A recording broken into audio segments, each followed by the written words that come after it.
এই যে চির অম্লান চির মুক্তির ডাক, এই যে মহাবাণী খোদাই কালামে পাক, এই দুনিয়ায় সেই দুনিয়ায় শান্তি পাবে তুমি দো জাহানে। সমাধান ও সমাধান, সমাধান চাও যদি জীবনে মরণে, খুঁজে নাও ফিরে যাও চোখ রাখো কোরআনে। ঠিক না? অতএব আমরা শান্তি পাইতে হলে এখন কাকে সমর্থন করতে হবে? জোরে বলেন, জোরে বলেন, চিৎকার করে আওয়াজ দিয়ে বলেন, কাকে? কোরআনকে সমর্থন করতে হবে, কোরআন ওয়ালাকে সমর্থন করতে হবে, যে জমিনের দুঃখী মানুষের পাশে দাঁড়াবে, যে এতিমার বিধবার পাশে দাঁড়াবে, যে মুসলমানদের কান্ডারি হবে, তার সমর্থন আমাদেরকে করতে হবে। ঠিক কি না ভাইরা আমার? প্রিয় হাজিরিন, কথা লম্বা চূড়া নয়, সংক্ষিপ্ত আকারে বলতেছি। আজকে আমার আলোচনার টপিক হলো আমরা স্বাধীনতা চাই। কি চাই? জোরে বলেন। সবাই চান স্বাধীনতা চাই। তো এক একজন এক এক ভাবে স্বাধীনতা তালাশ করার জন্য ফিকির করে।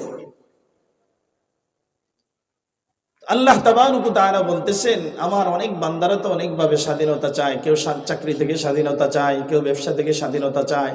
আমার দেশের মা বোনরা যারা আছে, এনারাও এই পাতিল মাজা থেকে, ছেলে মেয়ে লালন পালন করা থেকে ওনারাও স্বাধীনতা চায়। ঠিক কিনা? যে এগুলো আর ভালো লাগে না, বাচ্চা কাচ্চার এই ঝামেলা আর ভালো লাগে না, কোন দিন যে স্বাধীনতা পাবো। মুসলমান ভাইরা রে আমার, আল্লাহ তাবারক ওয়া তাআলা কুরআনুল কারীমের মধ্যে আমাদেরকে জানায়, রব্বানা আতিনা ফিদ দুনিয়া হাসানা ওয়া ফিল আখিরাতি হাসানা ওয়া কিনা আযাবান নার। এ আল্লাহর বান্দারা, আল্লাহ তাবারক ওয়া তাআলার কিছু গোলাম এই জমিনের মধ্যে আছে। আল্লাহ তাবারক ওয়া তাআলার কিছু আশিক আছে, তারা মালিকের দরবারে দোয়া করে, আল্লাহ, এ মাওলা, আমাকে দুনিয়ার জমিনে আপনি শান্তি দান করেন, দুনিয়ার জমিনে আপনি আমাকে কল্যাণ দান করেন। রব্বুল আলামিন, আল্লাহ, আপনার কল্যাণের যত রাস্তা আছে, কল্যাণের যত দিক আছে মাওলা, কল্যাণের যত দরজাগুলো আছে, সবগুলা দরজা মালিক আমার জন্য খুলে দেন। সুবহান। রব্বানা আতিনা ফিদ দুনিয়া হাসানা, রব্বানা আতিনা ফিদ দুনিয়া হাসানা। আয় আল্লাহ, কল্যাণের সবগুলা দিক আমার জন্য খুলে দেন, কল্যাণের দরজাগুলা খুলে দেন। এ মুসলমান, প্রশ্ন হলো আপনাদের কাছে, দক্ষিণ মহিষাদের মুসলমান, এ আল্লাহর গোলামের দল, কল্যাণ পাওয়ার জন্য চাঁদপুর শহরে গেলে পাওয়া যাবে, মার্কেটে গেলে পাওয়া যাবে, মদের আসরে গেলে কল্যাণ পাওয়া যাবে, জুয়ার আড্ডায় বসলে কল্যাণ পাওয়া যাবে। এই তো বিপিএল এর জুয়া চলতেছে, বিপিএল এর জুয়া চলতেছে, ওইখানে গেলে কি কল্যাণ পাওয়া যাবে না অকল্যাণ পাওয়া যাবে? এ মুসলমানের, আল্লাহর বান্দারা, কল্যাণ পাওয়ার জন্য যে রাস্তা আল্লাহ তাবারক ওয়া তাআলা আমাকে আপনাকে প্রতিদিন 5 বার ডাক দেয়, কল্যাণ তালাশ করার জন্য, সফলতা তালাশ করার জন্য কয়বার ডাক দেয়? জোরে বলেন। 5 বার ডাক দেয় রে গোলাম। মাসে আল্লাহ তাবারক ওয়া তাআলা 150 বার ডাক দেয়। প্রতি বৎসরে বান্দাকে আল্লাহ তাবারক ওয়া তাআলা 1800 বার ডাকে। আল্লাহু আকবার। কতবার ডাকে? 1800 বার বান্দাকে আল্লাহ ডাকে, আয় আয় বান্দা, আমি তোর জন্য সফলতার দরজা খুলে দেব। আর আসতে বলেন সুবহানাল্লাহ। হাইয়া আলাস সালাহ, হাইয়া আলাল ফালাহ। আল্লাহ তাবারক ওয়া তাআলা বান্দাকে ডাক দেয়, আয় বান্দা, সফলতা নেওয়ার জন্য চলে আয় রে গোলাম। এ মুসলমানের, আল্লাহর বান্দারা, আমি আপনি সফলতা তালাশ করি। কেউ বা সফলতা তালাশ করে দোকানের মধ্যে, কেউ বা সফলতা তালাশ করে ব্যবসার মধ্যে, কেউ বা তালাশ করে ইন্ডাস্ট্রিজের মধ্যে, কেউ বা বিভিন্ন পর্যায়ে সফলতা তালাশ করে। কিন্তু মুসলমান, ওই যে আল্লাহ তাবারক ওয়া তাআলার ঘর, ওই ঘরে ঢোকার আগে একটা দোয়া আছে, দোয়া পড়তে হয় বিসমিল্লাহি ওয়াসসালাতু ওয়াসসালামু আলা রাসূলিল্লাহ আল্লাহুম্মা ইফতাহলি আবওয়াবা রাহমাতিক। ওই ঘরে ঢোকার জন্য দোয়া পড়তে হয়, আয় আল্লাহ, যদিও অনেক জায়গার মধ্যে দেখা যায় মসজিদের দরজা একটা, মসজিদের গেট আছে না নাই, একটা গেট হয়, তারপরে ওই গেটের মধ্যে লেখা থাকে আবওয়াবা রাহমাতিক, বহু বচন, দ্বিবচন নয়, এক বচন নয়, দুই বচন নয়, বহু বচন। আল্লাহ তাবারক ওয়া তাআলার পয়গম্বর আমাদেরকে শিখায়, আমাদেরকে যেন ওই দোয়ার মাধ্যমে বুঝায় দেয়, এ বান্দা ভালো করে বুঝা নাও, এই যে ঘরটা দেখতেছো, এই যে মসজিদটা দেখতেছো, সিজদার জায়গাটা দেখতেছো, এ গোলাম, এটা শুধুমাত্র সিজদার জায়গা নয়, এই ঘরের মধ্যে আল্লাহ তাবারক ওয়া তাআলার যত রহমত বানাইছে, যত রহমত সৃষ্টি করেছে, যত প্রকারের রহমত আর বরকত আছে, সবগুলা রহমত আর বরকত এই জায়গার মধ্যে আল্লাহ তাবারক ওয়া তাআলা খুইলা দিয়ে রাখছে। এ বান্দা, তুমি এই গেট দিয়ে ঢুকবা আর এই দোয়া পয়রা ঢুকবা, আল্লাহ আমার জন্য যতগুলা রহমতের দরজা আছে সবগুলা খুইলা দেন। মালিক আমার আপনার আল্লাহ এমন দয়ালু মাওলা, আমার আপনার মনিব এত দয়ালু মনিব। আল্লাহ তাআলা বলে, বান্দা তুমি ডান পা দিয়ে ঢুকতে দিলে হয়, বাম পায়ের জুতা খুইলা তুমি ঢুকবা, এর আগে আগে আমি আল্লাহ তোমার জন্য রহমতের দরজাগুলা টাস টাস করে খুলে দে। ভাইরা আমার, তো কল্যাণ পাওয়ার জন্য, বরকত পাওয়ার জন্য, রহমত পাওয়ার জন্য যাইতে হবে কোথায়? জোরে বলেন। এখন বলেন তো, আমরা বেশি যাই কোথায়, মসজিদে না বাজারে? অথচ আল্লাহর হাবিব বলেন, আহাব্বুল বিলাদি ইলাল্লাহি মাসাজিদুহা ওয়া আবগাযুল বিলাদি ইলাল্লাহি আসওয়াকুহা। পৃথিবীর জমিনে সবচাইতে উত্তম জায়গা হলো, জোরে বলেন, মসজিদ। আর সবচাইতে নিকৃষ্ট জায়গা হলো টয়লেট। বাজার না টয়লেট? হ্যাঁ বাজার। কোনটা ভাই? বাজার। টয়লেট নিকৃষ্ট জায়গা না। আল্লাহর হাবিব হাদিসে পাকের মধ্যে টয়লেটকে নিকৃষ্ট বলে নাই, বাজারকে নিকৃষ্ট বলেছেন। অতএব এখন মসজিদে লোক বেশি না বাজারে লোক বেশি? বাজারে। তাহলে বোঝা গেল, আল ইনসানু হারিসুন ফিমা মুনিয়া। আমরা মানুষ এমন এক জাতি, যেখানে নিষেধ বেশি করা হয় সেখানেই আমরা দৌড়াই, সেখানেই আমাদের পদার্পণ বেশি হয়। সাবধান গোলাম, আল্লাহ তাবারক ওয়া তাআলার আদালত থেকে বাঁচা সম্ভব হবে না। ভাইরা আমার, বন্ধুরা আমার, তো বলতেছিলাম, একজন গোলাম আল্লাহ তাআলাকে ডাক দে, আল্লাহ, এ মাওলা, আল্লাহ আপনি আমার জন্য কল্যাণের দরজাগুলো খুলে দেন। আতিনা ফিদ দুনিয়া হাসানা, দুনিয়াতে কল্যাণ দান করেন।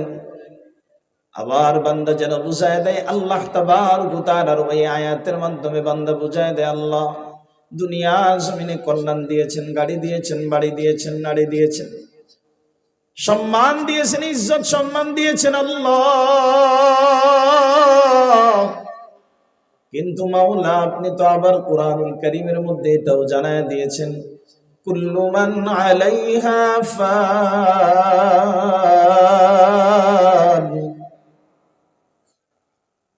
ওয়া ইয়াবকা ওয়াজহু রাব্বিকা যুল জালালি ওয়াল ইকরাম।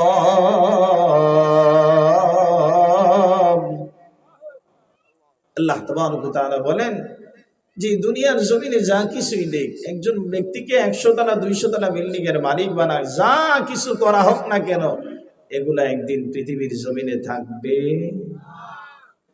পৃথিবীর জমিনে থাকবে না,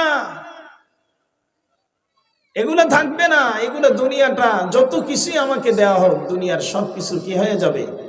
কুল্লু মান আলাইহা ফান, ধ্বংস হয়ে যাবে। বাকি থাকবে কে? লা ইলাহা ওয়া ইয়াবকা ওয়াজহু রাব্বিক, আমার আপনার রব বাকি থাকবে। তো যে মালিক বাকি থাকবে, যে মালিকের কর্তৃত্ব বাকি থাকবে, যে মালিকের হুকুমত বাকি থাকবে, আমার আপনার সম্পর্ক হবে সেই মালিকের সাথে, ঠিক কি না? কিন্তু মালিকের সাথে তো সম্পর্ক নাই। এই এমন একটা সময় আমাদের চলতেছে, আমাদের সমাজে এখন চলতেছে। আমি আপনাদের কথা জানি না, কিন্তু ঢাকা শহরের কথা বলি। কিছুদিন আগে আদি সব চিনবে, দুলাইখালে একটা প্রোগ্রাম হয়েছে একটা দলের। ওরে বাবা রে বাবা, এত পরিমাণে নেতার জিকির তারা করছে। আমি বৈশা বৈশা শুধুমাত্র চিন্তা করছিলাম, এই জিকির গুলা যদি তারা আল্লাহর নামের করতো, তাহলে প্রত্যেকটা আল্লাহর ওলি হয়ে বাড়িতে যেত। কথা বলেন ঠিক কিনা? নেতার নাম যতবার মুখে আসে, যে মালিক আমাকে আপনাকে, হুয়াল্লাযী ইউসাউইরুকুম ফিল আরহাম কাইফা ইয়াশা। আল্লাহ বলে, বান্দা আমি তোমাকে কোথায় বানিয়েছি জানো? তোমার মায়ের রেহেমের অন্ধকার ওই রুমের মধ্যে, অন্ধকার ওই কাষ্ঠের মধ্যে আমি তোমাকে বানিয়েছি। এত সুন্দর করে বানিয়েছি, তোমার নাকটা সুন্দর করে দিয়েছি, তোমার চোখের পাপড়িগুলা সুন্দর করে দিয়েছি। পৃথিবীর কোনো বৈজ্ঞানিক আর কোনো দার্শনিক, কোনো শিল্পী নাই যে তোমাকে অন্ধকারে কোনো ছবি অঙ্কন করবে, আছে? কেউ নাই। তাকে যদি লাইট বন্ধ করে দিয়ে, বিদ্যুৎ বন্ধ করে দিয়ে আপনি বলেন যে আপনি একটা ছবি অঙ্কন করেন বা একটা কিছু সুন্দর করে লেখেন, সে বলবে, মিয়া আপনি হাগল হয়েছেন নি? ঠিক কিনা? আপনি কি হাগল হয়ে গেছেন? এতে তো হাগল হয়ে গেছে, এমনি বলবে, সে তো পাগল হয়ে গিয়েছে। ভাইরা আমার, কিন্তু আল্লাহ তাবারক ওয়া তাআলা বলেন, আমি মালিক কেমন কুদরতওয়ালা জানো? আমি তোমার মায়ের গর্ভে, তোমার মায়ের রেহেমের মধ্যে আমি তোমার ছবিকে অঙ্কন করেছি। কিভাবে অঙ্কন করেছি? কাইফা ইয়াশা, আমি যেমন চাইছি তেমন বানাইছি। আর আসতে বলেন সুবহানাল্লাহ। তাহলে আমাকে বানাইছেন কার চাহিদা অনুযায়ী? সুবহানাল্লাহ বলেন না? এখন কেউ যদি বলে তোমাকে তো দেখতে ভালো লাগে না, আপনি ডাইরেক্ট বলে দিবেন, বেটা তোর কাছে ভালো লাগুক আর না লাগুক, আসমান আর জমিনের মালিকের কাছে আমাকে ভালো লাগে। আল্লাহু আকবার। আমাকে আল্লাহ তাআলা তার চাহিদা অনুযায়ী, তার মানসা অনুযায়ী বানাইছে। তাহলে আল্লাহ যদি তার মানসা অনুযায়ী বানাইছে, আল্লাহ যেমন সুন্দর, আল্লাহ আমাকে তেমন সুন্দর করে বানাইছে। হ্যাঁ, কারো বা রং আল্লাহ একটু কালো দিয়েছে, কারো বা সাদা দিয়েছে, সেটা মালিকের ইচ্ছা। মালিক কাকে কিভাবে কোথায় বসাবে সেটা মালিক জানে, ঠিক কিনা ভাই? কালো হওয়ার পরেও কি বেলাল কি দামি না বেদামি? জোরে বলেন না। আবার সাদা হওয়ার পরেও আবু জাহেল দামি না বেদামি? गर्भ सूरत आदमी इंसाबुदे गर मोहम्मद अबू जहल हम एक साबुदे। সুরতের দ্বারা যদি মানুষ হইতে পারতো, তাহলে আবু জাহেল আর মুহাম্মদুর রাসূলুল্লাহর মধ্যে কোনো পার্থক্য নাই। আবু জাহেলও কুরাইশ বংশের, আমার আপনার নবী পয়গম্বরে আরবি সাল্লাল্লাহু আলাইহি ওয়াসাল্লাম কুরাইশ বংশের। আবু জাহেলও সুন্দর, পয়গম্বরও সুন্দর। আবু জাহেলেরও দুটো হাত, পয়গম্বরেরও দুটো হাত, আবু জাহেলেরও দুটো পা, কোনো পার্থক্য নাই।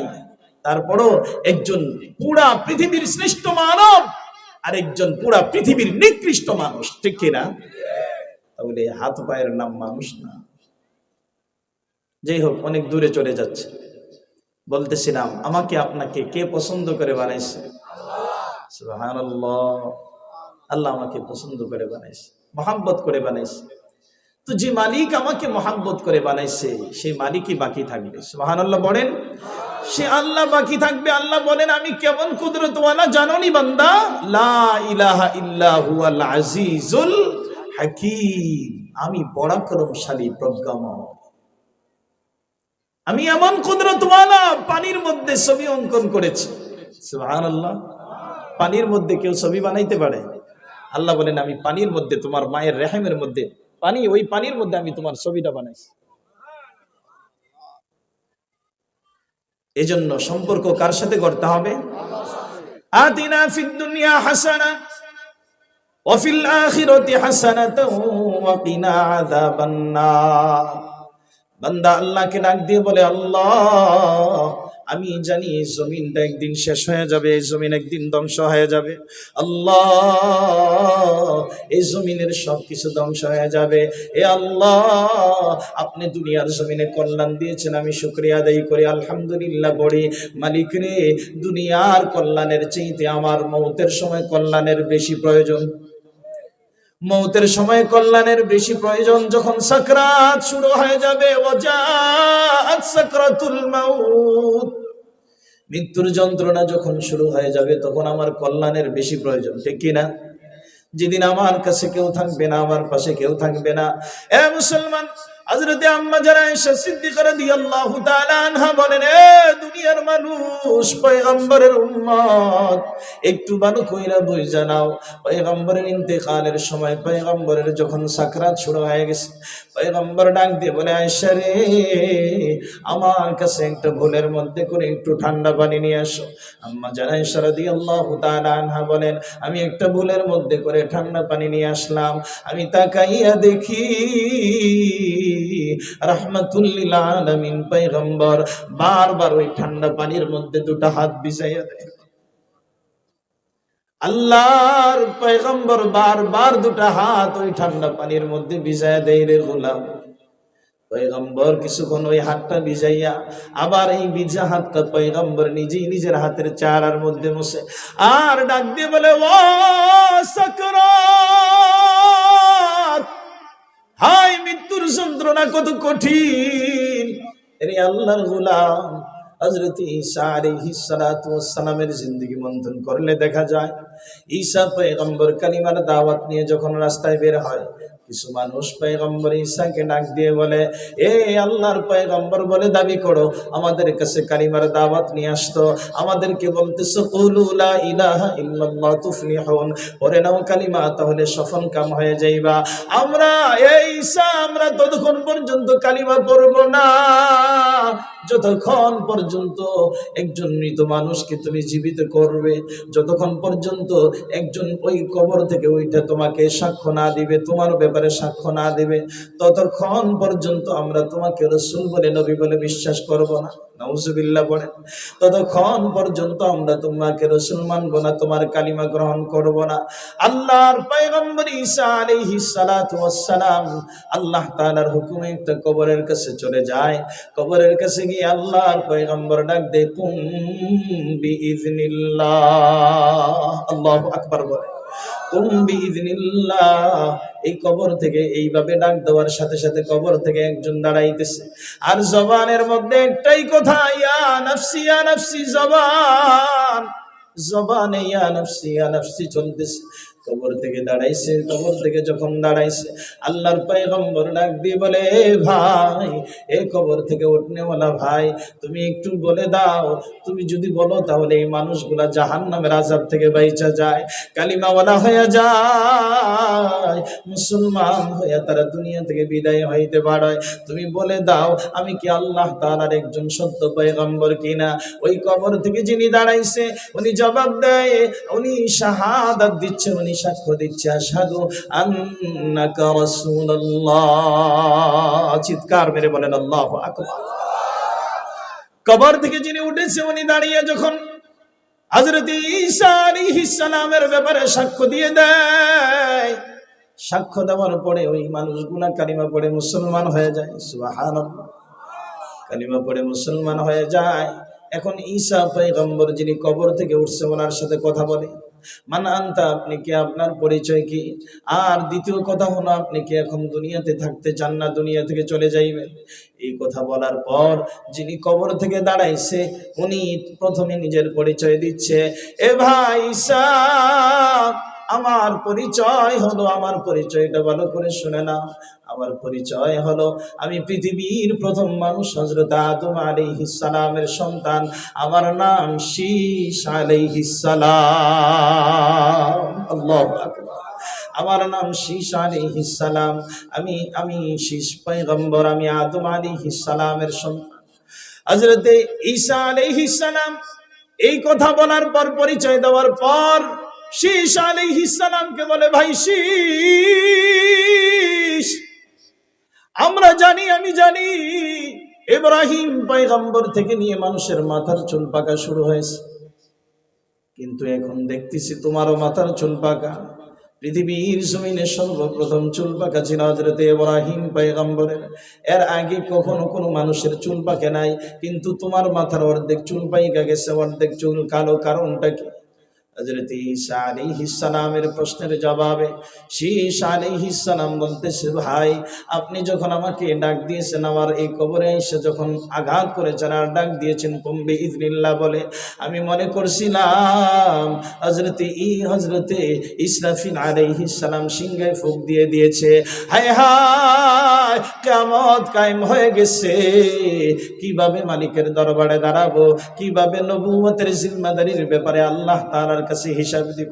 ওই হিসাবের ভয় করতে করতে যখন কবর থেকে দাঁড়াচ্ছিলাম, ইয়া নাফসি করতে করতে যখন উঠতেছিলাম, নিজের ভয়ে আতঙ্কের মধ্যে এমন ভাবে আতঙ্কগ্রস্ত ছিলাম, কারণ কিয়ামতের ময়দানে আল্লাহ কহার হয়ে যাবে।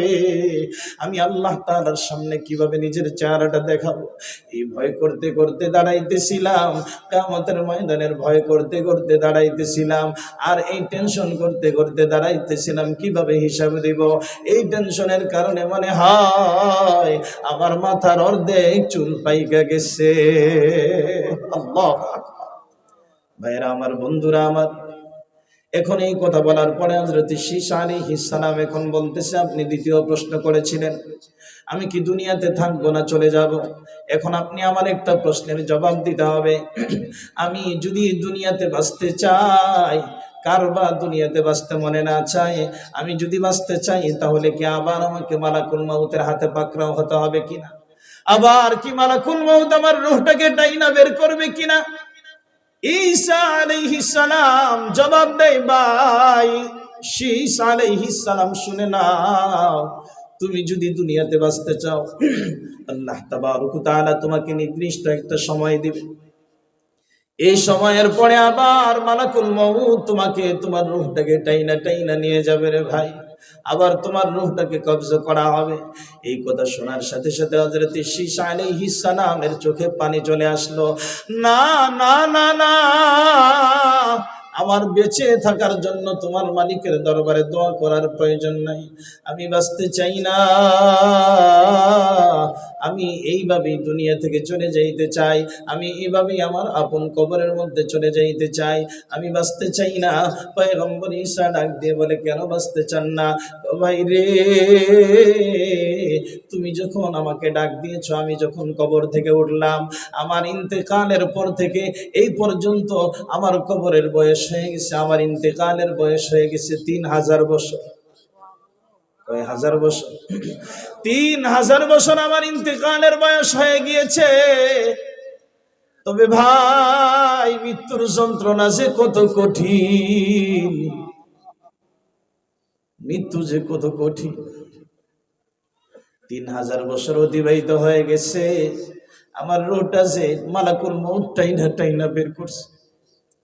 3000 বছর অতিবাহিত হয়ে গেছে, এখনো পর্যন্ত আমার ওই দেহ থেকে এই যন্ত্রণা যায় না। আল্লাহু আকবার, এখনো পর্যন্ত আমার ওই যন্ত্রণা যায় নাই। আবার যদি আমি দুনিয়াতে বাঁচতে চাই, আবার যদি মালাকুল মউত আমার রূহটাকে এভাবে টানা হেঁচড়া, আমি সহ্য করতে পারবো না, আমি সহ্য করতে পারবো না।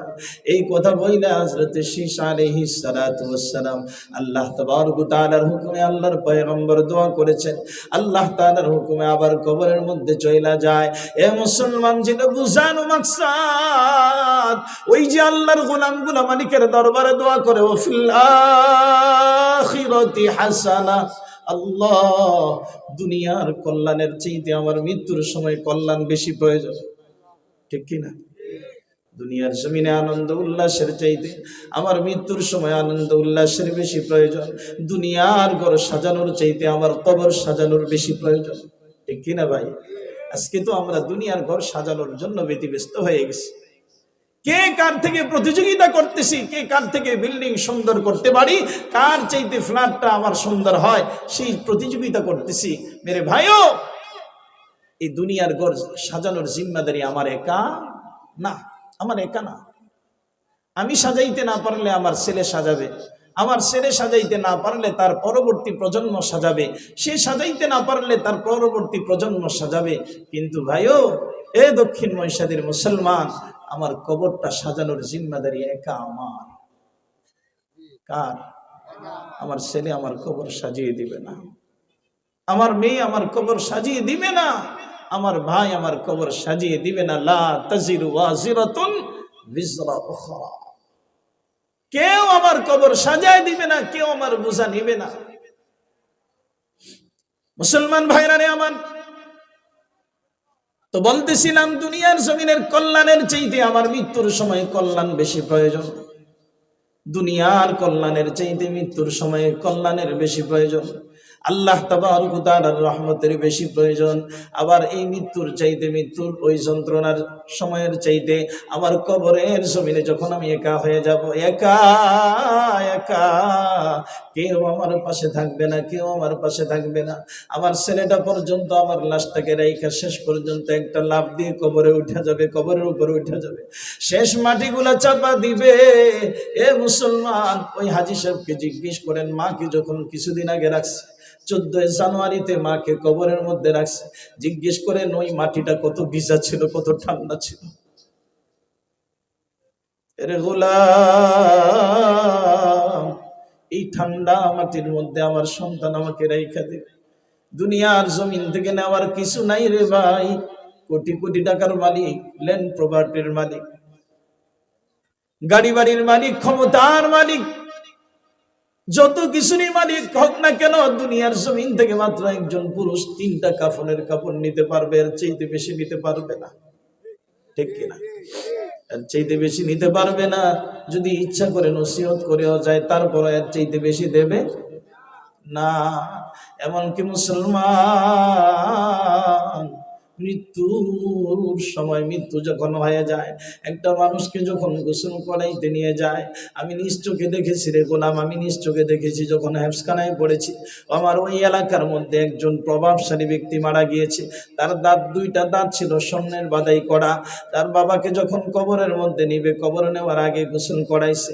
গোসল করানোর সময়, গোসলের পর যখন কাফনের কাপড় পরাইয়া সুন্দর করে বাইদা দিবে, এলাকার লোকজনের কাছে আইসা, আলেমদের কাছে আইসা ছেলেগুলা ডাক দিয়ে বলে, আমার বাবার মুখের মধ্যে 2টা স্বর্ণের দাঁত আছে, এগুলো আমরা খুইলা ফেলাইতে চাই, আপনারা কি বলেন? ওলামা ইকরাম বলে, এই বাবা তো অনেক সম্পদ আপনাদেরকে দিয়ে গেছে, এগুলো না করলেই কি? হুজুর, আপনি কি পাগল হয়েছেন নাকি? এই স্বর্ণের দাঁত নিয়ে আমার বাবা কবরের মধ্যে কি করবে? এ মুসলমান, ওই মাইয়ের তাকে টাইনা টাইনা তার মুখ থেকে 2টা স্বর্ণের দাঁত খুইলা ফেলাইছে, নিয়ে যাইতে দেয় নাই। অতএব আমার এই সুন্দর বাড়ি আমার সাথে যাবে না, আমার এই সুন্দর গাড়ি বাড়ি আমার সাথে যাবে না। এজন্য মুসলমান একজন আল্লাহওয়ালা মালিকের দরবারে কাঁদে আর বলে, আতিনা ফিদ দুনিয়া হাসানা ওয়া ফিল আখিরাতি হাসানা। আল্লাহ, দুনিয়ার জমিনে কল্যাণ দান করেন, মৌতের সময় মালিক কল্যাণ দান করেন আল্লাহ। আর সবচেয়ে বড় বিষয় হলো, মাওলা ওয়াকিনা আযাবান নার, আপনি আমাকে জাহান্নামের আগুনে পোড়ায়েন না, আমি জাহান্নামের আগুন সইতে পারবো না। আল্লাহ, জাহান্নামের আগুনে পোড়ায়েন না, আমি জাহান্নামের আগুন সইতে পারবো না। ওয়াকিনা আযাবান নার, আয় আল্লাহ, আপনি আমাকে জাহান্নামের আগুন থেকে হেফাজত করেন। এ মুসলমান, জাহান্নামের আলোচনা করলে লম্বা চূড়া আলোচনা হয়ে যাবে, পার হয়ে যাবে সময়। আমি আপনাদেরকে বলতে চাই, এই জাহান্নামের আযাব থেকে বাঁচতে হলে, দুনিয়ার কষ্ট থেকে, মৃত্যুর যন্ত্রণা থেকে বাঁচতে হলে কাজ করতে হবে 3টা। কয়টা? জোরে বলেন, কয়টা? হযরত সাহাল ইবনে আব্দুল্লাহ রাদিয়াল্লাহু তাআলা আনহু বলেন, আন-নাজাতু ফি সালাসাতি আশিয়া। এ দুনিয়ার মানুষ, দুনিয়ার মুসলমান, তোমরা যদি জাহান্নামের আগুন থেকে মুক্তি চাও, কবরের আযাব থেকে যদি মুক্তি পাইতে চাও, 3টা কাজ করতে হবে। ভালো করে বুঝে শুনে, কয়টা কাজ করতে হবে? আরো জোরে বলেন, সবাই বলেন, কয়টা কাজ করতে হবে? 3টা কাজ করতে হবে রে গোলাম। 1 নাম্বার হলো ফি আকলিল হালাল, খাবার কি খাইতে হবে? জোরে বলেন। এখন হালালের খাবারের সংখ্যা বেশি না হারামের সংখ্যা বেশি? উদাহরণ একটা নিবেন।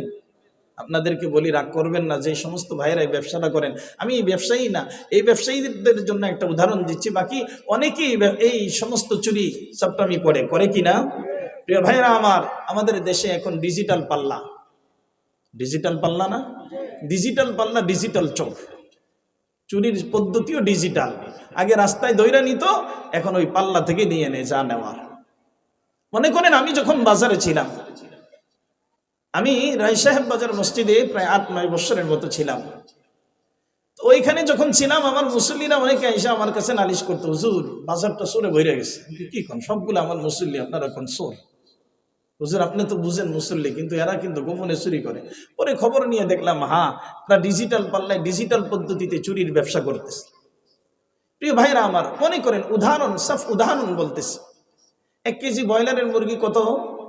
200 টাকা। কথা বুঝেন না আমার? 1 কেজি ব্রয়লারের মুরগি কত? 200 টাকা। মনে করেন ডিজিটাল পাল্লার মধ্যে যদি 10 গ্রাম করে কমায় রাখে, 100 গ্রাম করে, 100 গ্রাম বানানোর জন্য কয়জন মানুষকে ঠকাইতে হয়? হিসাব করেন। 10 জন মানুষকে ঠকাইয়া কয়শো গ্রামের মালিক হয়েছে? 100 গ্রাম। 100 মানুষকে ঠকাইয়া 1000 গ্রামের মালিক হয়েছে। তাহলে 100 মানুষকে ঠকাইয়া কয়শো টাকা কামাইছে? জোরে বলেন। এখন এই ব্যবসায়ী যদি 10 বছরের ব্যবসায়ী হয়, তাহলে 10 বছরে কত হাজার মানুষকে ঠকাইছে বলেন? হুজুর নামাজ পড়ি, আল্লাহ আমার ডাক শোনে না, শুনবো কিভাবে? খাইতেছি তো হারাম, হারাম খাইতেছি, পড়তেছি হারাম, তাহলে আল্লাহ তাআলা শুনবে কিভাবে? এ হারাম খাইয়া যদি আপনি বাইতুল্লাহর ছাদের উপর গিয়ে হইয়াও থাকেন, কাজ হইব? জোরে বলেন। তাহলে হারাম থেকে বাঁচতে হবে। সুদ হালাল না হারাম? আরো জোরে বলেন। জুয়া হালাল না হারাম? তাহলে বিপিএল এর জুয়া খেলে কেন? হায় হায় হায় রে, কোথায় যাবে? ওলামা একরাম এগুলো বললে কি হুজুর সুদ আর ঘুষের ওয়াজ বাদ দিয়ে বাকি অন্য সব ওয়াজ করেন, একবারে জমিনের নিচে যেগুলো আছে, আসমানের উপরে যেটা আছে। আরে ভাই, জমিন থেকে যদি আপনি ঠিক হয়ে না যাইতে পারেন, ইমান আর আমলকে যদি বানাইতে না পারেন, ওইখানে গেলে তো ডান্ডা আর ডান্ডা মারা হবে, ঠিক কিনা? তাহলে এখানটা, এই জমিনটা ঠিক করে যান না। তাহলে খাইতে হবে কি? জাহান্নামের আযাব থেকে, কবরের আযাব থেকে বাঁচতে হলে কি খাইতে হবে? হালাল খাইতে হবে, হালাল খাইতে হবে। 2 নাম্বার, ফি আদাইল ফরিজা, সমস্ত ফরজকে আদায় করতে হবে। সমস্ত ফরজ আদায় করতে হবে। নামাজ পড়া কি কয় ওয়াক্ত? সত্যি কথা, ফজরের নামাজও ফরজ। এটা তো ইমাম সাহেব আর মুয়াজ্জিন আর খাদেমের জন্য ফরজ, বাকি আমরা ঘুমাবো। 7,000-8,000 টাকা বেতন দেই, ফজরের নামাজ এই শীতের মধ্যে আমরা পড়ার লাগিয়া? ইমাম সাহেবের 3 বেলা গরম গরম বাদ দেই, ফজরের নামাজ আমি পড়বো? আফসোস, মুসলমানের শান্তি ততদিন পর্যন্ত হবে না যতদিন পর্যন্ত জুমা আর ফজর এক না হবে। জুমা আর ফজর যতদিন পর্যন্ত এক না হবে, ততদিন পর্যন্ত মুসলমান সফলতার দরজা কখনো দেখবে না। প্রিয় ভাইয়েরা আমার, তো বলতেছিলাম সমস্ত ফরজ আদায় করতে হবে। নামাজ পড়া কি? রোজা রাখা, যাকাত দেওয়া। 1 কোটি টাকার মালিকের যাকাত কত আসে? 2.5 লক্ষ টাকা যাকাত আসে। মাথায় হাত, আরে বাপরে বাপ, 2.5 লক্ষ টাকা যাকাত দিয়ে দিব। 50,000 টাকার যাকাতের কাপড় কিনা এলান দিয়ে দেয় ফেসবুকে, কি জানি ফেসবুকে চাইরা দেয়, অমুক দিন অমুকের বাড়িতে যাকাতের কাপড় দেওয়া হবে। মানুষ আইসা বিল জমাইতে জমাইতে 2-3 জন মরে যায়, ঠিক কিনা? যাকাতের কাপড় নেওয়ার জন্য। এরপরে ওই মহিলা অথবা পুরুষ যখন যাকাতের লুঙ্গিয়া অথবা যাকাতের কাপড় যখন মহিলা পরে, 1 সপ্তাহ পরার পরে 2য় সপ্তাহ যখন ধুইতে যায়, ওই পুকুরের মধ্যে থাইকেই আসমানের দিকে দেখে, দেখি কাপড়টার কি অবস্থা, তাকায় দেখে যে এটা দিয়ে মাছও ধরা যাইব না, ঠিক কিনা? এখন বেডির মন্ত্র যা আছে, অমুকের ফলা এটা কিটা দিল, বলে কিনা? প্রিয় হাজিরিন, রাসূল বলছেন, তুমি নিজের জন্য যেটা পছন্দ করো সেটা অন্যের জন্য পছন্দ করো। আমার স্ত্রীকে আমি এই যাকাতের কাপড় পরাবো না, আমার মেয়েটাকে আমি যাকাতের এই কাপড়টা পরাবো না, নরমাল এই কাপড়টা পরাবো না, আমি সবচেয়ে দামি কাপড়টা আমার মেয়েকে পরাবো, আমার স্ত্রীকে পরাবো, আমার মাকে পরাবো। কিন্তু একজন গরিব মিসকিনকে আপনি কিভাবে এই একেবারে দুর্বল কাপড়টা আপনি কিভাবে দিচ্ছেন বাবা? জবাব কি দিবেন আপনি? 2.5 লক্ষ টাকার যাকাত আপনি 50,000 টাকা দিয়ে আপনি বিশাল বড় দানবীর হয়ে যায়, বিশাল বড় দানবীর। একটা টাকা যদি আপনার এই 2.5 লক্ষ টাকার মধ্যে যদি একটা টাকা আপনার অ্যাকাউন্টে জমা হয়, মনে রাখেন এই হারামের সাথে মিশ্রিত হয়ে অন্যগুলার বরকত নষ্ট হয়ে যায়। আমাদেরকে তো অনেক মুসল্লিরা বলে, হুজুর এয়ার কন্ডিশনে থাকি, শান্তি হয় না, এসি 2টা 3টা চাইরা রাখি, তারপরেও শান্তি আসে না। আমি বলি ভাই শান্তি আসবে কিভাবে, যাকাত ঠিক মতো দেন কিনা? হুজুর দেই তো, চেষ্টা করি, অনুমান করে দিয়ে দিই। আপনি অনুমান করে কেন দিবেন? অনুমান করে কেন দিবেন? ইসলাম আপনার উপরে এত কঠিন করে নাই, আপনি হিসাব করে দেন, আপনার যতটুকু আসতে ততটুকু দেন। বেশি দেওয়ারও কথা বলা হয় নাই, আপনি যতটুকু আসতে ততটুকু দেন। আপনি বেশি দিবেন কেন, আবার কম দিবেন কেন? যতটুকু আসতে।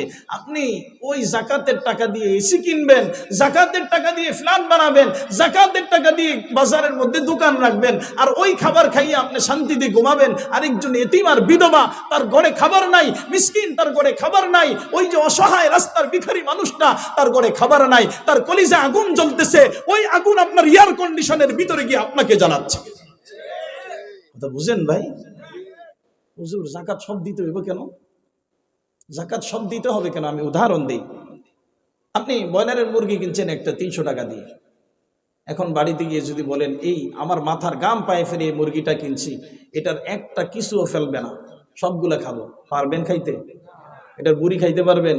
পশম খাইতে পারবেন? কোনো কিছুই খাইতে পারবেন না। আপনার ইচ্ছাই হোক অনিচ্ছাই হোক একটা অংশ আপনাকে ফেলে দিতে হবে। এটা পোকামাকড় খাবে, এটা ওই সাপ বিচ্ছু যারা আছে এরা খাবে, এটা ঘরের বিড়ালটা খাবে, এটা আরো অন্যান্য প্রাণীদের হক আছে, এখানে অন্যান্য প্রাণীদের হক আছে। ঠিক আপনার কামাই করা সম্পদের মধ্যে 40 ভাগের 1 ভাগ এতিম আর বিধবার আর মিসকিন আর গরিব অসহায়ের হক কে দিয়েছেন? জোরে বলেন, আল্লাহ দিয়েছেন। তাহলে আল্লাহ যদি তার হক আমার সম্পদের মধ্যে দিয়ে রাখে, আমার তো কপাল, আলহামদুলিল্লাহ, আল্লাহ আমাকে যাকাত দেওয়ার তৌফিক দিয়েছে। ঠিক কিনা ভাই? এটা বুঝতে হবে। তো বলতেছিলাম ফি আদাইল ফরিজা, সমস্ত ফরজ আদায় করতে হবে, সমস্ত ফরজ আদায় করতে হবে। জাহান্নাম থেকে বাঁচতে হলে, জাহান্নাম থেকে বাঁচতে হলে সমস্ত ফরজ আদায় করতে হবে। এরে আল্লাহর বান্দা, জাহান্নামের আগুন থেকে বাঁচতে হলে সমস্ত ফরজ আদায় করতে হবে।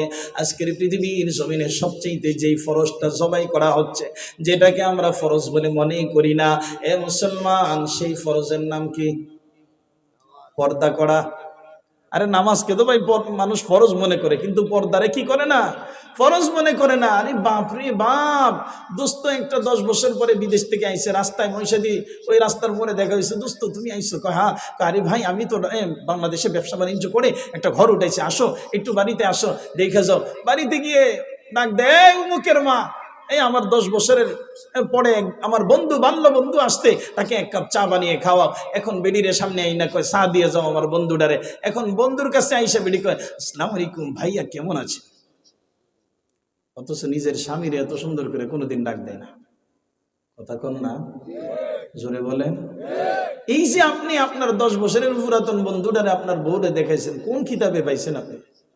টাইনা নিয়ে আপনার বউ দেখাইবেন? শুধু এটা নয় তো, আজকে সমাজের মধ্যে এত নোংরামি চলতেছে, বিবাহের নামে ইহুদি আর খ্রিস্টানদের কৃষ্টি কালচার চালানো হচ্ছে। ডেকেরা গায়ে হলুদ, হলুদ সন্ধ্যা, হলুদ রাত্র, এই হলুদ করতে করতে আরেকজনের বেড়ার বেড়ির জিন্দিগি শেষ। আবার কি ওই গায়ে হলুদের মধ্যে ছেলের বন্ধুরা মেয়ের গালের মধ্যে কি মাখে? হলুদ মাখে। ছেলের বোন জামাই এসা হলুদ মাখে, আতায়া দেয়, আতায়া। কথা বলেন ঠিক কিনা? সি সি সি। আপনি একজনের জুটা খাবার খাইতে চান না, আরেকজন বেগানা পুরুষ আপনার স্ত্রীকে দেখতেছে, আপনার স্ত্রীর সৌন্দর্যকে দেখতেছে। আপনি কিভাবে তাকে আপনার ভিতরে গায়রত কতটুকু আছে, আপনার ভিতরে মানুষত্ব বোধ কতটুকু আছে যে আপনার স্ত্রীর গায়ে আরেকজন হাত দিচ্ছে, আপনি একেবারে পাগলের মতো, বলদের মতো দেখে দেখে আসতেছেন। আবার কি শুধু এটা নয়, বিয়ের পরে বৌবাতের মধ্যে বেডিডারে সাজাইয়া সুন্দর করে একটা রুমের মধ্যে বসাইয়া খাইয়াও যাবেন, দেখেও যাবেন। ঠিক কিনা? কষ্ট হচ্ছে আপনাদের? এগুলা সমাজে হচ্ছে কিনা? এগুলার দ্বারা সমাজ নষ্ট হয়ে যাচ্ছে, আল্লাহ তাআলার আযাব ত্বরান্বিত হচ্ছে মুসলমান। এগুলার দ্বারা আল্লাহ তাআলার আযাব আসতেছে। এই জমিনের মধ্যে এত আযাব আর গজব, এত অশান্তি কেন? আমাদের গুনাহের ফসলে গুনাহ। আজকে বেপরদার যে গুনাহ হয়ে যাচ্ছে, এ ভাই, এ হাজী সাহেব, আপনার মেয়েটা রাস্তায় ঘুরতেছে, আপনি আপনার মাকে 2টা-3টা বোরকার ভিতরে ঢুকাইছেন। আপনার মা 70-80 বছরের মাটাকে আপনি 2টা-3টা বোরকার ভিতরে ঢুকাইছেন, কিন্তু আপনার মেয়েটাকে আপনি পর্দার ভিতরে ঢুকাইতে পারেন নাই। অতএব জাহান্নামের আযাব থেকে বাঁচতে হলে কি করতে হবে? সমস্ত ফরজকে কি করতে হবে? জোরে বলেন না। সমস্ত ফরজকে আদায় করতে হবে। খুঁজা খুঁজা যেগুলা ফরজ আছে, বান্দার হক, আল্লাহর হক যেগুলো আছে, এগুলাকে খুঁজা খুঁজা আদায় করতে হবে। পারবো তো ইনশাআল্লাহ? 3 নম্বর বিষয়, সাহার ইবনে আব্দুল্লাহ রাদিয়াল্লাহু তাআলা আনহু বলেন, দুনিয়ার মুসলমান, 3 নম্বর বিষয় হলো ফি ইক্তিদাইন নবী সাল্লাল্লাহু আলাইহি ওয়াসাল্লাম। তুমি যদি জাহান্নামের আগুন থেকে বাঁচতে চাও, তুমি যদি আল্লাহ তাআলার আযাব আর গজব থেকে বাঁচতে চাও, তাহলে তোমাকে যে কাজটা করতে হবে, আল্লাহ তাবারক ওয়া তাআলার আযাব থেকে বাঁচার জন্য 3 নম্বরে যেটা করতে হবে, পয়গম্বরে আরবী সাল্লাল্লাহু আলাইহি ওয়াসাল্লামের জিন্দেগিকে তোমার জিন্দেগি বানাইতে হবে। পয়গম্বরের সুন্নতওয়ালা জিন্দেগিকে তোমার সুন্নতওয়ালা তোমার জিন্দেগি বানাইতে হবে। পয়গম্বর যেভাবে খানা খায়, তোমাকে সেইভাবে খানা খাইতে হবে। পয়গম্বর যেভাবে নামাজ আদায় করে, তোমাকে সেভাবে নামাজ আদায় করতে হবে। পয়গম্বর যেভাবে স্ত্রীদের সাথে আলোচনা করছে, যেভাবে স্ত্রীদের সাথে আচরণ করছে, তোমাকেও সেইভাবে আচরণ করতে হবে। পয়গম্বর যেভাবে সমাজ পরিচালনা করছে, সেভাবে তোমাকে সমাজ পরিচালনা করতে হবে। পয়গম্বর যেভাবে রাষ্ট্র পরিচালনা করছে, সেভাবে তোমাকে আমাকে রাষ্ট্র পরিচালনা করতে হবে। ঠিক কিনা? এ মুসলমান, পয়গম্বরের জিন্দেগিকে জিন্দেগি বানাবে। আল্লাহর পয়গম্বর বলেন, মান আহইয়া সুন্নতি ফাকাদ আহাব্বানি ওয়া মান আহাব্বানি কানা মাই ফিল জান্নাহ। যে ব্যক্তি আমি পয়গম্বরের সুন্নতকে জিন্দা করবে, আমি পয়গম্বরের সুন্নতওয়ালা জিন্দেগিকে তার জিন্দেগি বানাবে, কিয়ামতের ময়দানে আমি পয়গম্বর তাকে সুপারিশ করে, আমি পয়গম্বর তাকে সুপারিশ করে জান্নাতের মেহমান বানায় দিব। সে আমার সাথে, আমি পয়গম্বরের সাথে জান্নাতের জমিনে থাকবে। সুবহানাল্লাহ। মুসলমান ভাইরা, আমার একটা উদাহরণ নিয়ে নেন। আল্লাহর পয়গম্বরের সাহাবী হযরত আনাস ইবনে মালিক রাদিয়াল্লাহু তাআলা আনহু, আনাস ইবনে মালিক রাদিয়াল্লাহু তাআলা আনহু বলেন, একবার আমার বাড়িতে উবাদা ইবনে সামিত রাদিয়াল্লাহু তাআলা আনহু আমার বাড়িতে আসলেন। আয়েশা আমাদের বাড়িতে উনি ওযু বানাইলেন। ওযু বানানোর পরে আমাকে বললেন, এ আনাস ইবনে মালিক ভাই, আমাকে একটা তোয়ালি বা একটা কাপড় দাও, আমি আমার ওযুর পানিগুলো একটু মুছবো। আনাস ইবনে মালিক বলেন, আমি আমার বাদীকে বললাম একটা তোয়ালি আইনা দেওয়ার জন্য। বাদী ওই তোয়ালিটাই দিল, যে তোয়ালিটা আমি ব্যবহার করি, ওই তোয়ালিটাই আইনা উবাদা ইবনে সামিতকে দিল। উবাদা ইবনে সামিত রাদিয়াল্লাহু তাআলা আনহু ওযুর পানি মুছতে যাবে, তাকায় দেখে ওই তোয়ালিটা ময়লা আবর্জনায় ভরে গেছে, ময়লা হয়ে গেছে। উবাদা ইবনে সামিত রাদিয়াল্লাহু তাআলা আনহু বলেন, এটা পরিষ্কার করে নিয়ে আস। আল্লাহর পয়গম্বরের সাহাবী উবাদা ইবনে সামিত বলেন, আমি তাকায় রইছি, দেখি বাদী কি করে। আমি তাকায় দেখি সে পানির কাছে যায় না, সেই তোয়ালিটা নিয়ে আস্তে করে সে জ্বলন্ত চুলার কাছে চলে যায়। সুবহানাল্লাহ। সে জ্বলন্ত চুলার কাছে চলে যায়। জ্বলন্ত চুলার কাছে যাওয়ার পরে ওই চুলার ভিতরে এই তোয়ালিটাকে ঢুকাইয়া দিয়েছে। এই তোয়ালিটাকে চুলার ভিতরে ফেলে দিয়েছে। আল্লাহর বান্দি তোয়ালিটাকে চুলার ভিতরে ফেলে দেয়। চুলার ভিতরে যখন ফেলে দিয়েছে, কিছুক্ষণ পর আবার নিজের হাতটাকে চুলার ভিতরে ঢুকাইয়া ওই তোয়ালিটাকে উঠাইয়া নিয়ে আসে। উবাদা ইবনে সামিত রাদিয়াল্লাহু তাআলা আনহুর হাতের মধ্যে দেয়। উবাদা ইবনে সামিত রাদিয়াল্লাহু তাআলা আনহু বলেন, আমি তাকাইয়া দেখি তোয়ালিটার মধ্যে কোনো ময়লা আবর্জনা নাই। সুবহানাল্লাহ। এ মুসলমান, উবাদা ইবনে সামিত আনাস ইবনে মালিককে ডাক দিয়ে বলে, ভাই আনাস, এ ভাই, বুঝলাম না এটা কোন কারিশমা রে ভাই, এটা কোন কেরামত? আনাস ইবনে মালিক ডাক দিয়ে বলে, এটা আমার কেরামতি নয়, এটা আল্লাহর পয়গম্বরের মুজিজা। সুবহানাল্লাহ বলবেন। এটা আল্লাহর পয়গম্বরের মুজিজা, এটা আমার কেরামতি নয়। এ ভাই উবাদা ইবনে সামিত, তুমি যেমনি ভাবে আমাদের ঘরে আসতো রে ভাই, একদিন আমার এই ঘরের মধ্যে আমার পয়গম্বর আসতো। উম্মতের কান্ডারি নবী মুহাম্মদুর রাসূলুল্লাহ সাল্লাল্লাহু আলাইহি ওয়াসাল্লাম এই গড়ে একদিন আসলেন। এই গড়ে আসার পরে ওযু বানাইছে, পয়গম্বর ওযু বানাইছে। আমার কাছে পানি মুছার জন্য, ওযুর পানি মুছার জন্য আমার কাছে পয়গম্বর একটা তোয়ালি চাইছে। আমি এই তোয়ালিটা দিলাম। পয়গম্বরের হাত মোবারক বা মোবারক মুছার পরে আমি এই তোয়ালিটাকে বরকতের জন্য রাইখা দিলাম। যখন ওযু বানাই এই বরকতের তোয়ালিটা দিয়ে আমি এই হাত পা মুছি। উবাদা ইবনে সামিত শুইনা নাও, যখন এই তোয়ালিটা ময়লা হয়ে যায় আমি এই তোয়ালিটা পানির মধ্যে ধৌত করি না, পানির মধ্যে ধৌত করি না, এটা আগুনের চুলার মধ্যে ফেলে দেয়। কিছুক্ষণ পর উঠাইয়া দেখি আর ময়লা থাকে না। এভাবে একদিন নয়, 2 দিন নয়, কয়েক বছর পর্যন্ত হয়ে গেল। উবাদা ইবনে সামিত বলে আমিও তো দেখলাম একটা তোয়ালির একটা পশম পর্যন্ত পরাইতে পারে নাই, একটা সুতাও পর্যন্ত পরাইতে পারে নাই। কারণটা কি? উবাদা ইবনে সামিত চিৎকার করে বলে, ভাই আনাস, আল্লাহর পয়গম্বরের উম্মতদেরকে জানায় দাও পয়গম্বরের সাথে একটু মিলার কারণে, পয়গম্বরের দেহের সাথে একটু মিলার কারণে, পয়গম্বরের দেহের পানি মুবারকের সাথে এই তোয়ালিটার একটু সম্পর্ক হওয়ার কারণে এই তোয়ালিটাকে যদি দুনিয়ার আগুন পোড়াইতে না পারে রে ভাই, আল্লাহর কসম করে বলি পয়গম্বরের যে উম্মত পয়গম্বরের জিন্দেগিকে আপনায় নিবে, পয়গম্বরের জীবনকে জীবন বানাবে, পয়গম্বরের জিন্দেগিটাকে জিন্দেগি বানাবে, পয়গম্বরের আখলাককে আখলাক বানাবে। উবাদা ইবনে সামিত আনাস ইবনে মালিককে ডাক দিয়ে বলে, পয়গম্বরের উম্মতদেরকে জানায় দিও, এর উম্মত তোমরা যদি পয়গম্বরের আদর্শ গ্রহণ করতে পারো, আল্লাহর কসম করে বলি এই তোয়ালিটাকে যেমন দুনিয়ার আগুন জ্বালাইতে পারে না, তোমরা পয়গম্বরের সুন্নাত নিয়ে দুনিয়া থেকে যাইতে পারলে কবর তোমাদেরকে কোনো কষ্ট দিতে পারবে না, এমনকি জাহান্নামের আগুন পর্যন্ত তোমাদের শরীরে লাগতে পারবে না। জোরে জোরে বলেন আল্লাহু আকবার।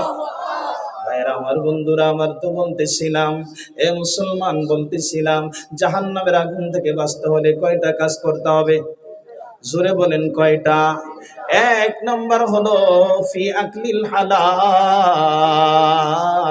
1 নম্বর হলো হালাল খাবার খাইতে হবে। এ মুসলমান, এর আল্লাহর বান্দারা, 1 নম্বর হলো হালাল খাবার খাইতে হবে। 2 নম্বর ফি আদাইল ফরিজা, সমস্ত ফরজকে আদায় করতে হবে।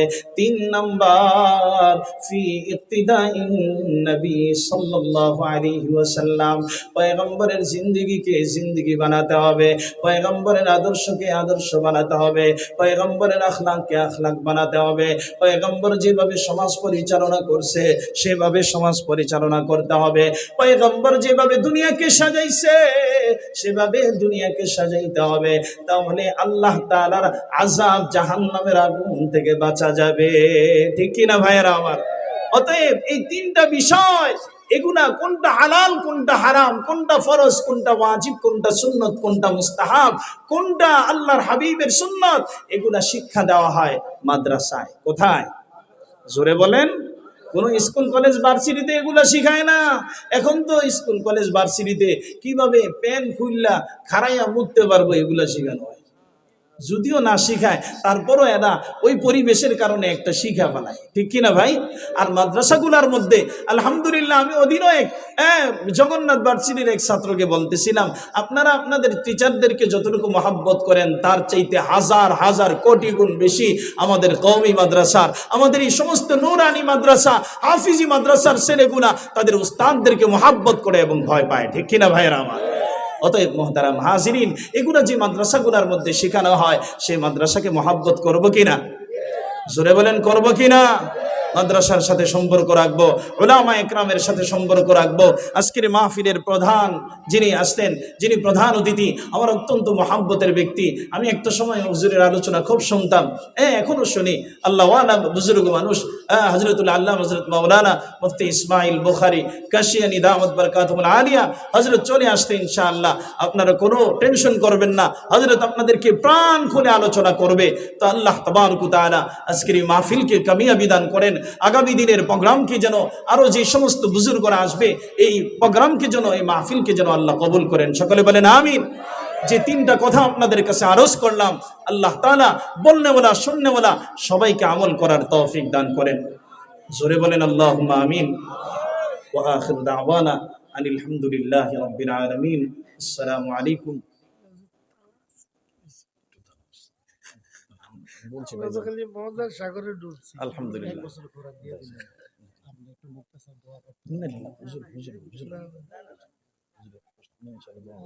আমি তো আমাদের খাবার সামনে দিয়ে শুরু করলেন।